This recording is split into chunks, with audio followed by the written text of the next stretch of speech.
Si je peux répondre en lien avec ce que je présentais ce matin, les musées, on peut considérer les musées comme des lieux d'accueil aussi, d'accueil des objets, mais aussi d'accueil des gens, le public qui vient voir les expositions, mais aussi les collectivités qui se sentent concernées par les objets qu'on présente dans les musées. Et je pense que un des enjeux majeurs présentement des musées francophones, c'est justement de faire une plus grande place à ces collectivités autochtones qui voient comment les objets sont souvent présentés. Vient en tête justement il y avait un artiste amérindien de Californie qui se donnait à voir dans un musée. En fait, il avait fait une installation, il se mettait dans un présentoir, il se couchait comme un objet, comme un artefact, et pour montrer que sa société n'est pas seulement un objet de contemplation. Et il questionnait finalement le public à ce sujet. Je pense qu'au 21e siècle, si on veut développer dans le monde francophone une muséologie qui soit davantage éthique, comme je le disais ce matin, c'est justement de faire appel à davantage de collaboration. C'est déjà amorcé, je dirais, mais il reste un chemin à faire. Et c'est un des enjeux majeurs de trouver les meilleurs moyens pour faire en sorte que cette représentation autochtone ne soit pas juste par le biais des objets. Oui, là tu poses une question un peu difficile. Là. Bon, en ce qui me concerne, donc cette ébauche de recherche en fait que je viens de présenter s'inscrit dans un projet plus large qui porte sur une étude comparative que je suis en train de réaliser entre les deux villes de Québec et de Tunis. Et donc c'est une recherche naturellement plus complexe. Et là, donc, comme peut-être vous l'aviez constaté, comme tu l'as constaté, donc j'ai essayé d'insister sur la langue française, donc comme motivation, comme un élément de motivation qui pousse des touristes québécois, donc d'une société francophone vraiment éloignée de cette destination touristique, à se rendre dans une autre société francophone aussi. Voilà.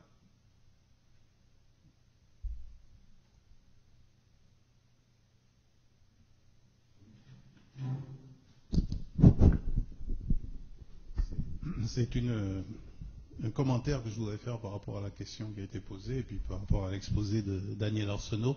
Cette question de la marginalisation des peuples autochtones par rapport à la valorisation de leur patrimoine, elle me fait penser aussi à quelque sorte à la marginalisation des francophones par rapport à la valorisation de leur recherche, par exemple. Je voudrais vous donner un petit exemple simple, c'est une anecdote. Mais nous avons dans mon domaine, qui est la reconnaissance des formes, le traitement du signal, il y a un Français qui a travaillé sur ce qu'on appelait les ondelettes de Morley. C'est une technique de traitement du signal. Morley, M-O-R-L-E-T. C'est un francophone, un pur francophone. Et depuis quelque temps, quand on voit apparaître cette méthode dans les bouquins qui sont tous maintenant en anglais, c'est toujours écrit ondelettes de Morley, M-O-R-L-A-Y. Et c'est une façon pour les anglophones de s'approprier la recherche. C'est une marginalisation en quelque sorte là aussi. Donc vous voyez, c'est important d'être présent. Et je trouve que votre exposé était intéressant parce qu'il montre qu'il faut que les autochtones soient présents dans tout ce qui concerne la valorisation de leur patrimoine. C'est fondamental. Juste pour dire que vous l'avez mentionné d'ailleurs, il faut être proactif et c'est ce que les collectivités autochtones font.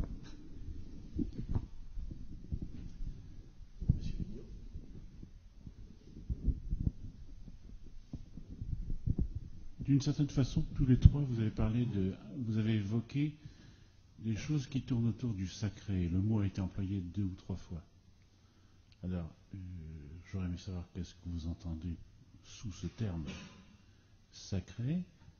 Et autre question, c'est ce que vous présentez ou ce que vous évoquez sont des objets, des situations, etc., qui, selon vous, ont un caractère emblématique d'une culture. Alors, ma question numéro 2, c'est comment ça se fabrique, ce processus qui mène à l'emblématique? Qu'est-ce qui fait que, par exemple, on arrive à une paire de mocassins ou à l'îlot basque? C'est ça qui est intéressant. Quel mode de lecture? Puisque c'est un wiki, une encyclopédie, donc quel parcours de lecture on peut imaginer?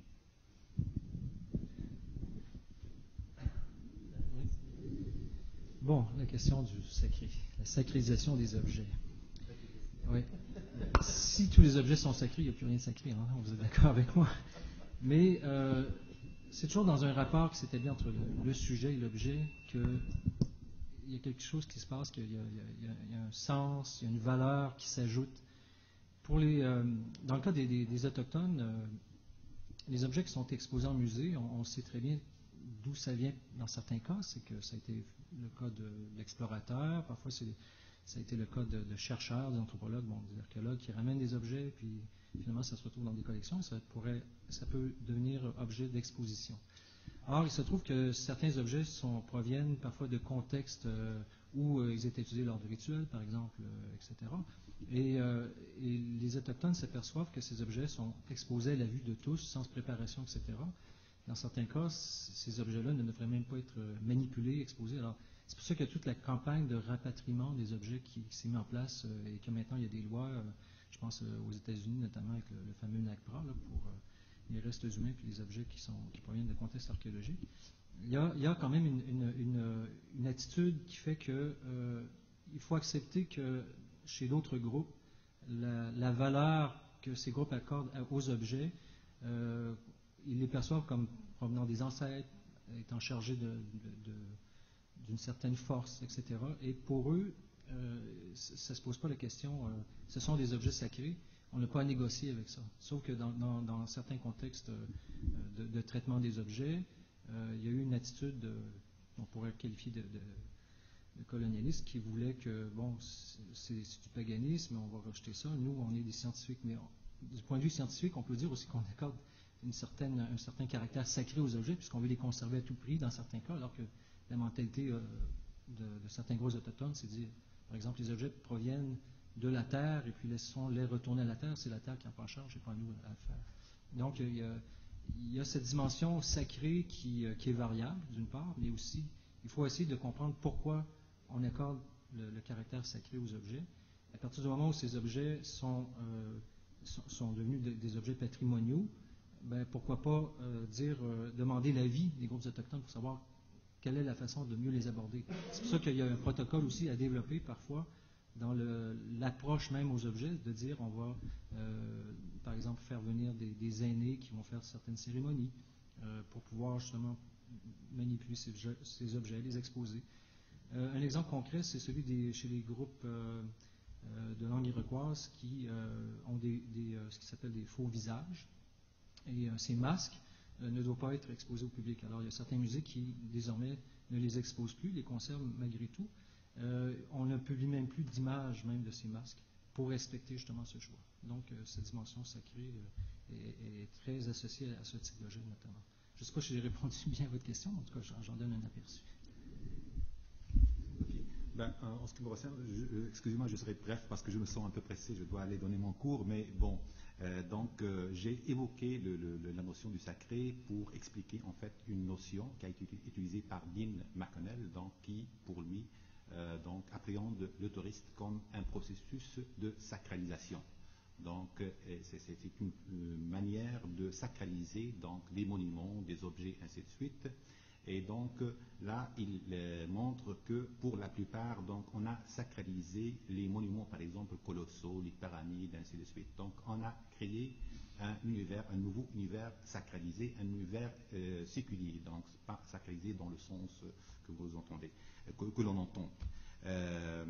Donc, je me suis inscrit dans la perspective de Wang, en fin de compte, pour déplacer le discours donc de la sacralisation des monuments, notamment les monuments les plus célèbres par le tourisme, qui sont devenus très célèbres par le tourisme, pour insister en fin de compte sur une autre approche qui est actuellement en vogue dans les études patrimoniales et qui parle donc de la pratique et de la performance du patrimoine.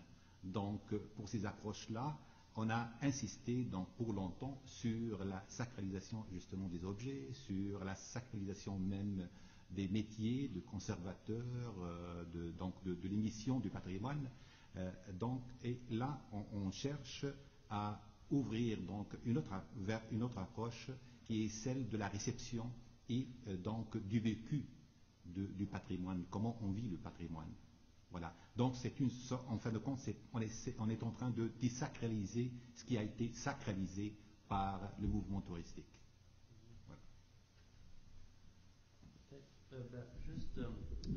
C'est une question, une grande question. Puis je pense que d'une manière ou d'une autre, le patrimoine flirte toujours avec le sacré. Mais je crois qu'il y a peut-être différentes formes de sacralisation. Il y a différents processus qui opèrent. C'est pas toujours le même processus général, mais bon, de manière générale, je pense qu'il y a toujours une nécessité de singulariser, de faire en sorte que l'objet ou le site est singulier, qui n'est pas reproductible, qui n'existe nulle part ailleurs. Donc il renvoie à la notion aussi d'authenticité, de l'ancienneté, donc quelque chose d'unique, et puis quelque chose qui n'a plus d'usage quotidien, d'usage économique, qui est retiré finalement de cette circulation sociale et économique et qui devient une espèce d'objet de contemplation, celui qui devient emblème, vraiment, qui a comme seule fonction d'être contemplé en quelque sorte. Je pense que c'est une des définitions de l'emblème. Puis il y a aussi, je pense, très important aussi la notion du sacrifice, c'est-à-dire que c'est un objet qui va être sacrifié parce qu'il n'est pas utilisé pour autre chose qu'il est juste montré en quelque sorte. Mais il y a aussi le sacrifice des groupes qui le mettent en valeur, qui vont investir énormément de temps, qui vont peut-être risquer leur vie pour le défendre, pour le protéger. Les objets qui sont vraiment d'une importance nationale, je veux dire. Puis même quand on pense au conflit militaire, on se bat pour le drapeau en quelque sorte, donc pour l'emblème de la collectivité. Donc il y a aussi, je pense, l'idée de sacrifice qui est obligatoire pour qu'un objet devienne patrimoine en quelque sorte.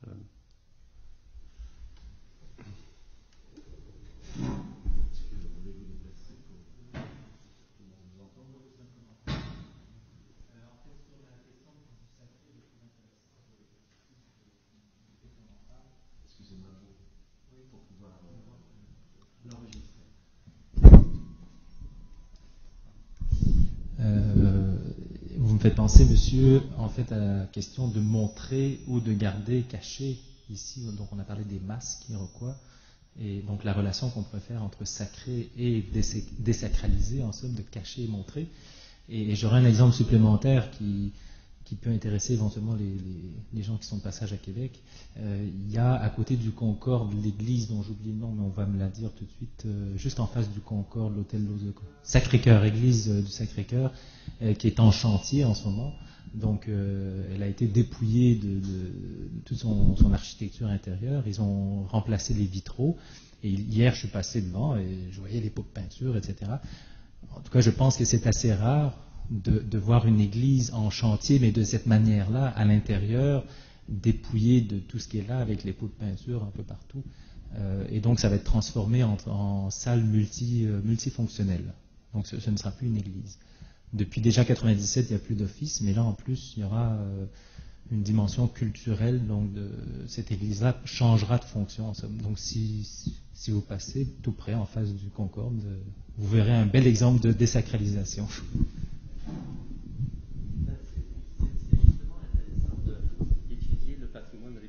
parce que actuellement au Québec, parce qu'il y a c'est un patrimoine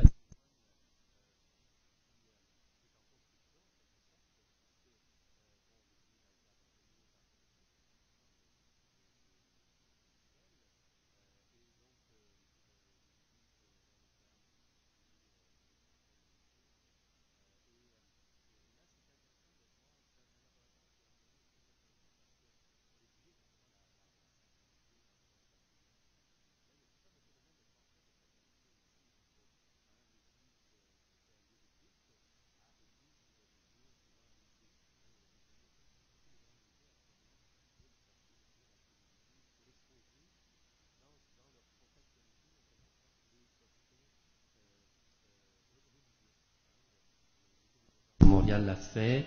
Le musée du Québec ici est en train de le faire. Là, ils ont acheté le couvent de l'église Saint-Dominique. Donc, c'est intéressant de voir ce phénomène-là en observant ce qui se passe dans le patrimoine, en tout ce qui concerne le patrimoine religieux, je dirais, au Québec actuellement, comme vous l'avez souligné. Si je peux me permettre une question. Comment... Voilà, ça va mieux. Donc, le traitement du patrimoine en francophonie est aussi marqué par la diversité. On l'a bien vu dans la communication de Daniel par rapport au traitement fait en Belgique. Une petite anecdote à ce sujet-là. En Belgique, c'était relativement farfelu la façon dont c'est présenté. Et il y a 3-4 ans, je me promenais dans Charleroi et il y avait une fête, pas une ducasse, mais une espèce de foire sur les quais à Charleroi. Et c'était surtout probablement des Péruviens ou des Colombiens qui présentaient tous leurs produits et leur musique. Et ils étaient tous déguisés en Sioux. Alors, en Sioux, en Indien des plaines. Alors, je pense qu'à ce sujet-là, la Belgique pourrait peut-être faire des choses très intéressantes au niveau de l'Afrique centrale. Mais pour l'Amérique, je pense qu'elle est influencée par Hergé, Tintin au Congo, très probablement. Mais alors, ma question, c'est comment, à travers malgré cette diversité, comme Daniel travaille beaucoup, spécialiste de l'art rupestre, et il travaille beaucoup en mode comparatif avec l'Australie et les États-Unis. Laurier, lui, travaille avec l'UNESCO, donc avec d'autres pays que des pays francophones. Malgré la diversité, est-ce qu'il y a une approche francophone particulière différente des cultures, enfin pas des cultures, mais des mondes qui ne sont pas francophones?